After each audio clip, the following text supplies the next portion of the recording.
जय श्री कृष्णा। मैं प्रियांशी। आज हम 84 वैष्णवों की वार्ता से मुकुंद दास जी और दिनकर दास जी की वार्ता प्रसंग का तीसरा पार्ट सुनेंगे।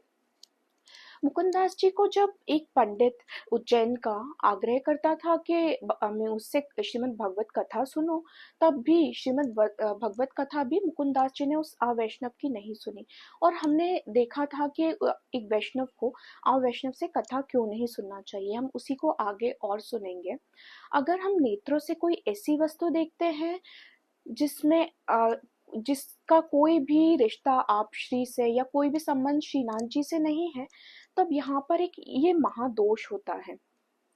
और उसमें अगर हम सुख पाते हैं तो ये हमारे नेत्रों का दोष होता है, नेत्रों को अन्नाश्रय होता है।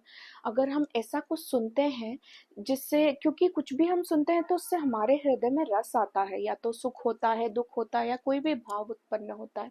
तो अगर जहाँ पर हमारा दास्य भाव नहीं है वहां पर हम सुनेंगे तो उसका हमारे कोई लाभ नहीं होगा बल्कि हानि ही होगी। और जहाँ पर जिसके प्रति हमारा दास्य भाव है तो उनके प्रति हमारा आश्रय दृढ़ होगा। तो हमें सुनना उन्हीं से चाहिए जिनसे हमारा, या तो किसी वैष्णव जन या फिर कोई वल्लभ कुल के कोई बालक हैं, उनके मुख से ही हमें कथा सुनना चाहिए।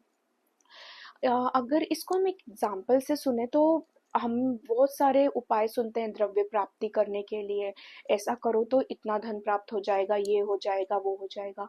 पर अगर हम ऐसा कुछ करेंगे तो हो सकता है अभी तक हमारे हृदय में सिर्फ श्रीनाथ जी विराजते हैं, और ये सुनने के बाद हमें एक क्षण के लिए लगे कि हमें भी द्रव्य प्राप्ति के लिए कोई उपाय करना चाहिए। दूसरी बात ये भी है, अगर हमें कुछ मांगना है तो हम श्रीनाथ जी से मांगना चाहिए, क्योंकि हमारी ज़रूरतें क्या है हम श्रीनाथ जी को तो बता सकते हैं।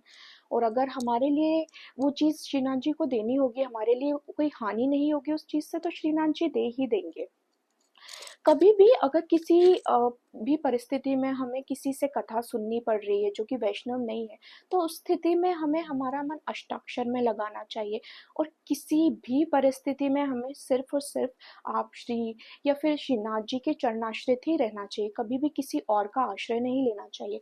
मुकुंद दास थे तो देवी जीव थे, शायद वो किसी अवैष्णव से कथा सुनते तो उनकी कोई हानि नहीं होती।